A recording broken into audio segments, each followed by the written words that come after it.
അപ്പോൾ ഇന്നൊരു വലിയൊരു മഴയൊക്കെ കഴിഞ്ഞ് ഞാനാണെങ്കിൽ റോഡിലോട്ട് നോക്കിയപ്പം ഈ റോഡിൽ അവിടെ എല്ലാം ഭയങ്കര വെള്ളം. ആ മിറ്റത്തല്ല, ഞങ്ങളുടെ മെറ്റിലിട്ടേക്കുന്ന അവിടെ അല്ല, ആ റോഡിൽ കണ്ടാൽ തോന്നും മഴവെള്ളം കയറി കിടക്കുന്നതാണ്. പക്ഷെ മഴവെള്ളം അല്ല ഫ്രണ്ട്സ്, കണ്ടോ.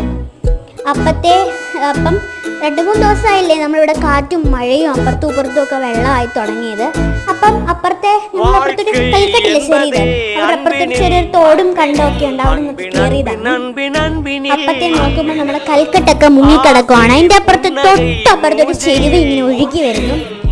അപ്പത്തിന് എനിക്ക് മനസ്സിലായി ഇത് ആറ് ചെരുവാണ്, അപ്പുറത്തെ വീട്ടിലെ ചെരുവാണ്. അപ്പൊ കുറച്ചുകൂടെ കഴിയുമ്പോ ഞാൻ അപ്പുറത്തോട്ട് പോയി ചോദിച്ചു നിങ്ങളെ ചെരുവാണോ എന്ന്. അപ്പൊ അവിടുത്തെ ആന ഇങ്ങോട്ടൊന്ന് പറഞ്ഞു നിങ്ങളെ ചെരുവാണ്, കുറച്ചു മുമ്പ് ഇങ്ങോട്ട് ഒഴുകി വന്നതെന്ന്. അപ്പുറത്തെ വീട്ടിൽ ആൻറ്റി വന്ന് എടുത്തോണ്ട് പോവാണ്, കണ്ടോ. അപ്പോൾ ഫ്രണ്ട്സ്, നമ്മുടെ വീഡിയോ ഇത്രയേ ഉള്ളൂ. നിങ്ങളുടെ വെള്ളം ഉണ്ടോ എന്നൊക്കെ കമന്റ് ചെയ്യണം. Bye bye.